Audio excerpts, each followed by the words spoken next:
Good morning class. आज जो है मैं 12th क्लास का जो है सेकंड चैप्टर गॉस थ्योरम जो है उसको मैं आज आप लोग को पढ़ाऊँगा। जिसमें मेरा पहला चैप्टर टोटली कंप्लीट हो चुका है, इलेक्ट्रिक फील्ड जो चल रहा था। अब ये हमारा सेकंड चैप्टर है। अब ये मैं इसको आज इसका बेस बताता हूँ। इसमें बेस क्या है, सॉलिड एंगल वगैरह जो यहाँ से स्टार्टिंग होती है, देन हम लोग गॉस थ्योरम यहाँ पे पढ़ेंगे। ठीक है, चलिए आइए हम लोग देखते हैं अपना टॉपिक जो भी है।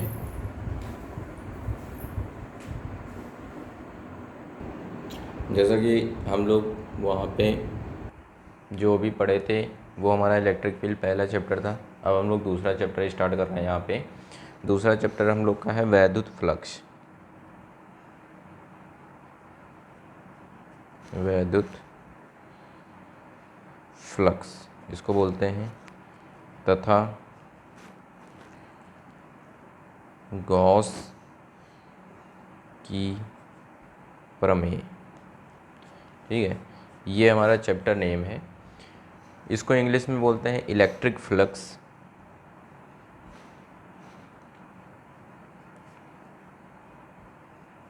इलेक्ट्रिक फ्लक्स एंड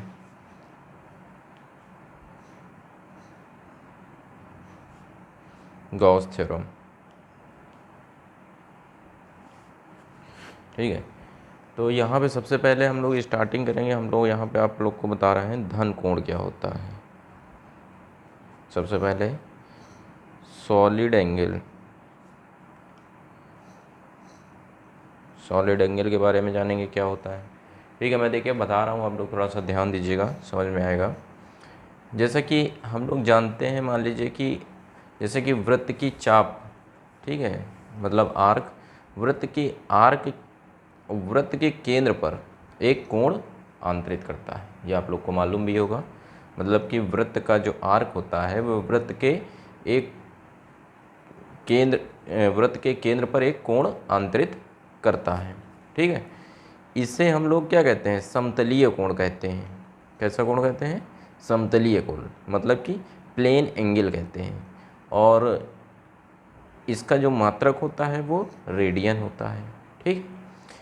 ठीक इसी प्रकार से अगर हम बात करें, मान लीजिए किसी गोलीय पृष्ठ का जो क्षेत्रफल होता है, किसी गोलीय पृष्ठ का क्षेत्रफल गोले के केंद्र पर जो कोण आंतरित करता है उसे हम लोग क्या कहते हैं, धन कोण कहते हैं। और इसको हम लोग किससे रिप्रेजेंट करते हैं, ओमेगा से रिप्रेजेंट करते हैं। इस चीज़ को हम लोग बताते हैं ओमेगा। डेफिनेशन एग्जैक्ट समझ में आ रही होगी।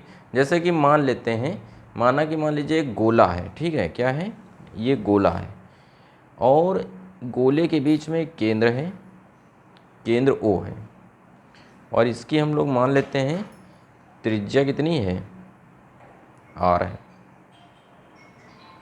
R त्रिज्या है।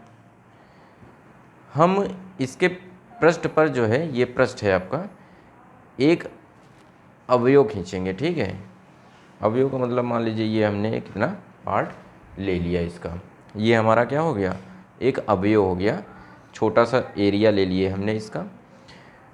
ठीक है, यदि इस क्षेत्रफल अवयव की परिसीमा जो है ये है, ये मतलब ये और ये, इन दोनों परिसीमा को इस केंद्र से हम लोग क्या करें, ऐसे मिला दें। इधर से भी मिला दिया और इधर से भी मिला दिया, तो इसके यहाँ पे थ्रू यहाँ पे देखिए एक एंगल बन रहा है और इस एंगल को ही हम लोग बोलते हैं धन कोण।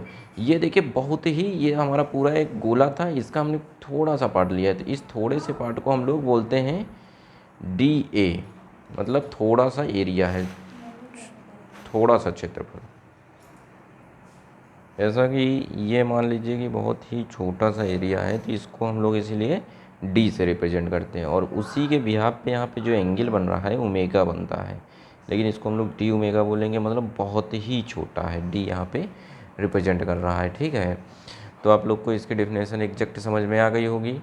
ठीक है, एक बार मैं फिर से बता देता हूँ। किसी गोलीय पृष्ठ का क्षेत्रफल गोले के केंद्र पर जो कोण आंतरित करता है उसे हम लोग धन कोण कहते हैं। इसे ओमेगा से प्रदर्शित करते हैं। यहाँ का जो फार्मूला बनता है D ओमेगा बराबर DA/R²। ठीक, ये फार्मूला बन गया। अब मान लीजिए कि एक गोला खींचा गया है और क्षेत्रफल अवयव मान लीजिए इसका dA है और गोले के पृष्ठ पर प्रक्षेप हो, प्रक्षेप जैसे आप लोगों ने कक्षा 11 में पढ़ा होगा, प्रक्षेप जब वहाँ पे होगा तो ये आपका ये जो एरिया है dA, ये आपका हो जाएगा dA cos थीटा हो जाता है ये। तो उस हिसाब से जो आपका फॉर्मूला यहाँ पे हो जाएगा dA cos theta upon r square हो जाएगा, ठीक है। तो ये फार्मूला भी इसका हो सकता है। और ए जो होता है, ए आपका क्या है, क्षेत्रफल वेक्टर है। तो यहाँ पे ए की जगह पे हम इसको ऐसे भी लिखा जा सकता है, डी ओमेगा बराबर D A vector dot N cap upon R square, ठीक।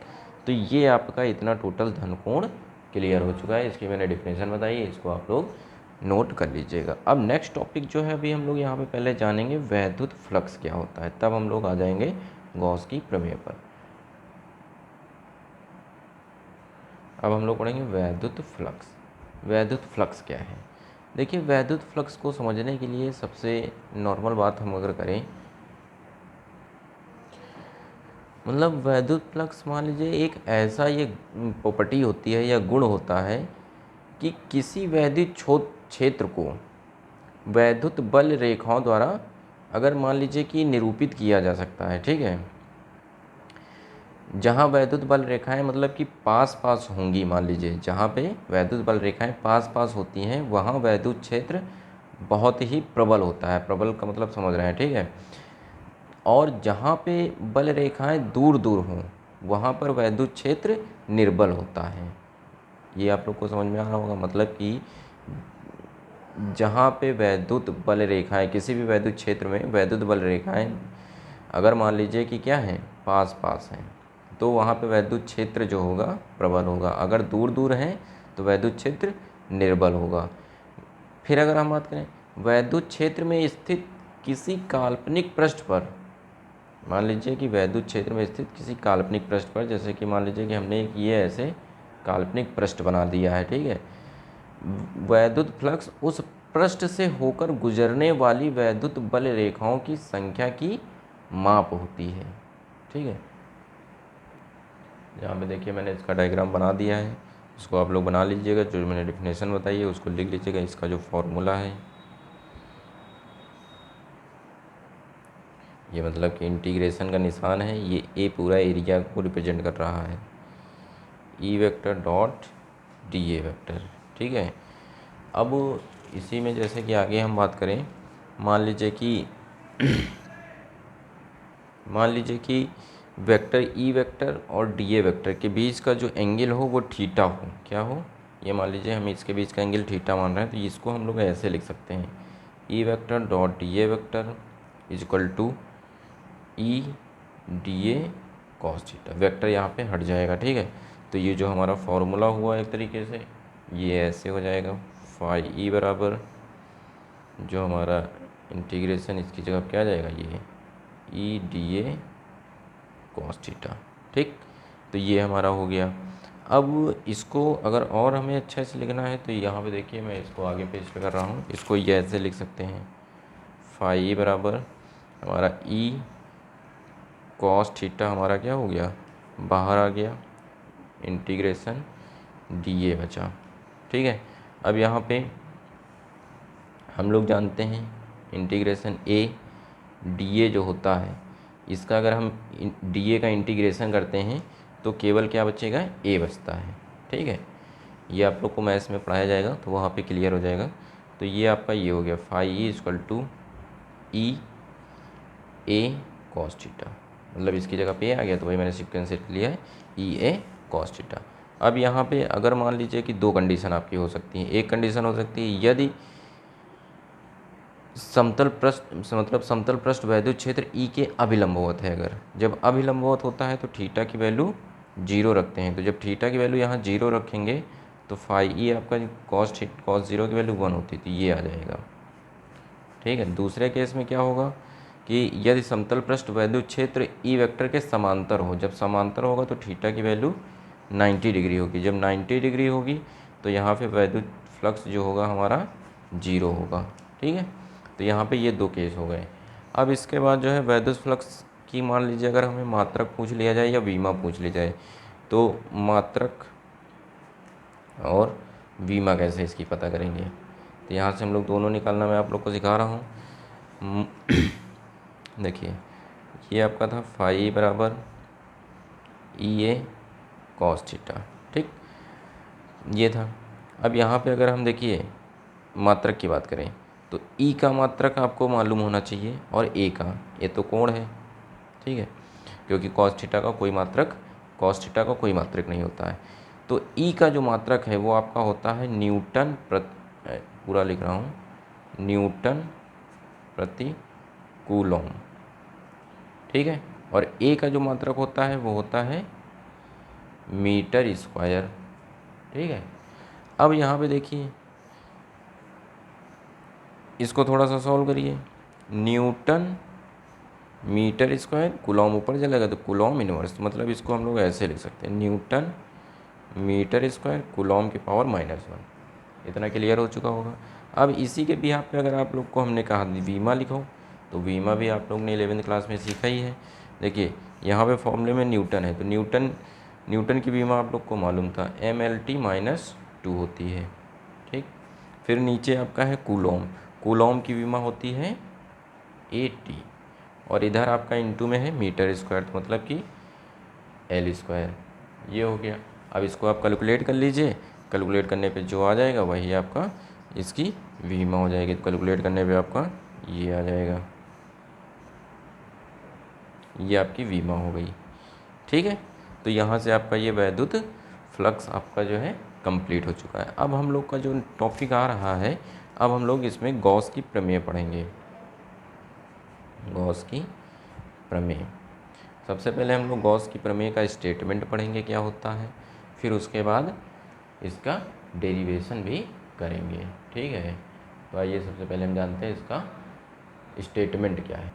देखिए गॉस की प्रमेय क्या है। गॉस की प्रमेय एक स्थिर विद्युतीय, मतलब कि इसको बोलते हैं इलेक्ट्रोस्टैटिक्स में किसी काल्पनिक बंद पृष्ठ, जैसे कि मान लीजिए कोई गैसियन पृष्ठ भी कह सकते हैं, से गुजरने वाले वैद्युत फ्लक्स तथा पृष्ठ द्वारा कुल आवेश के बीच में संबंध बताता है। ये गॉस की प्रमेय है, ठीक है।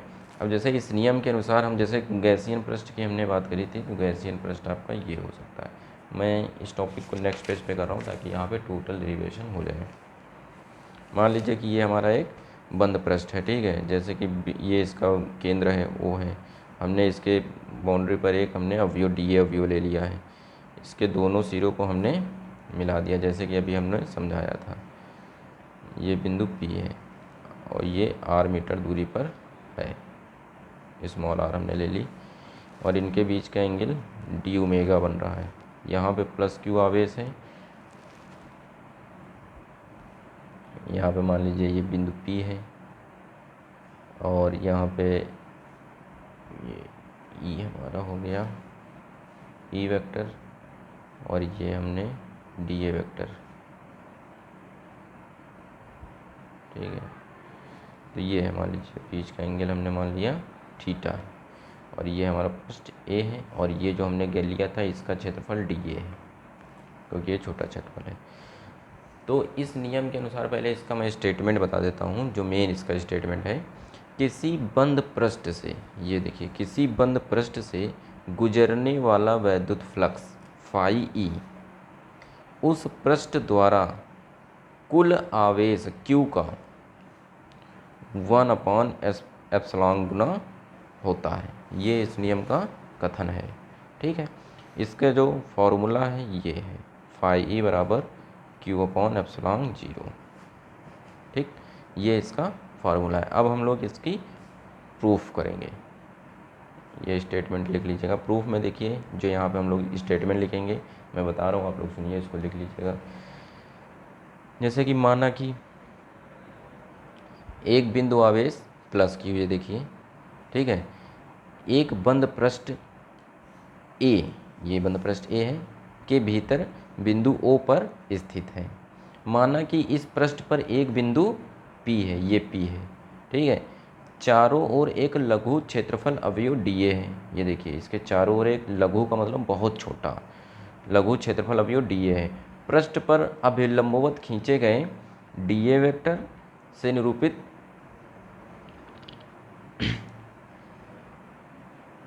अभिलंबवत यहाँ पे मतलब कि ये जो अभिलंबवत वेक्टर खींचा गया है इसको हमने dA से निरूपित किया हुआ है, ठीक है। बिंदु O पर स्थित आवेश प्लस Q के कारण बिंदु P पर वैद्युत क्षेत्र आपका क्या है, E है, जो कि OP के अनुदिश है, ठीक है। क्षेत्रफल अवयव dA से गुजरने वाला बाहर की ओर, क्षेत्रफल अवयव जो dA है ये से गुजरने वाला बाहर की ओर वैद्युत फ्लक्स क्या होगा, यहाँ से अगर हम बात करें तो बहुत, देखिए ये छोटा सा अवयव है इसलिए हम लोग बहुत कम अवयव d phi E equal to जो फॉर्मूला जनरेट होगा E vector dot dA vector, ठीक है।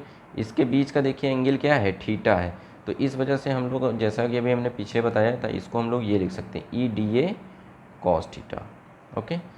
तो वी नो दैट, जैसा कि हम लोग जानते हैं, वी नो दैट क्या जानते हैं, अभी हमने पीछे पढ़ा था पिछले चैप्टर में E बराबर 1/4πε0 Q/r², ये हम लोग ने पढ़ा था। तो इसका हम लोग यूज करेंगे, देखिए यहाँ पे आइए, d phi E equal to E की जगह पे इसका यूज करेंगे तो ये क्या हो जाएगा, Q/4πε0 इंटू ये dA cos θ/r², ठीक है, ये हो गया। अब देखिए जैसा कि हम लोग ने पीछे पढ़ चुके हैं अभी तक, ये क्या पढ़ चुके हैं कि डी ओमेगा बराबर क्या होता था जब हम धन सॉलिड एंगल पढ़ा रहे थे, मतलब धन कोण dA cos θ/r², ये हमने वहाँ पे बताया था। तो मतलब कि dA cos θ/r² इतने की जगह पे हम लोग क्या लिख सकते हैं, डी ओमेगा लिख सकते हैं। तो डी ओमेगा देखिए यहाँ पे इधर देखिए, तो d phi E equal to Q/4πε0 into D omega हो गया, ठीक है। अब देखिए इतना हो गया। अब हम लोग यहाँ पे क्या करेंगे, संपूर्ण पृष्ठ A से बाहर की ओर जाने वाला कुल वैद्युत फ्लक्स अब हम लोग निकालेंगे। अभी तक हमने जो निकाला इस छोटे से भाग के लिए निकाला, अब हम लोग पूरे इसके लिए निकालेंगे। संपूर्ण पृष्ठ A से बाहर की ओर जाने वाला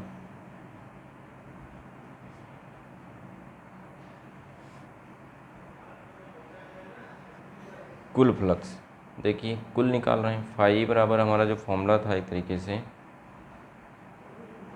E वेक्टर dA वेक्टर, ठीक है। यहाँ से जो हमने निकाला ये आया Q/4πε0। अब ये हमने यहाँ पे इसको लिखा, या फिर आप यहाँ पे नॉर्मल तरीके से मैं आपको समझा देता हूँ, अच्छे से समझ में आ जाएगा। ये काट दीजिए, यहीं से देखिए कुल निकाल रहे हैं, तो कुल का मतलब ये हो गया। अब इसका हम इंटीग्रेशन करेंगे, ठीक है। ये देखिए टोटल जब निकाल रहे हैं तो इंटीग्रेशन करेंगे, इसका भी करेंगे Q/4πε0 ये। अब यहाँ पे देखिए इंटीग्रेशन, ये D differentiation, integration differentiation totally आपस में कैंसिल हो जाएंगे, तो क्या बचेगा, फाई ई बचेगा, ठीक है।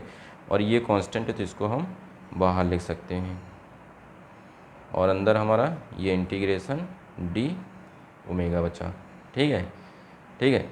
अब देखो यहाँ पे क्या हो सकता है, हम लोग को जैसे कि मालूम है कि ये क्या होता है, 4π होता है।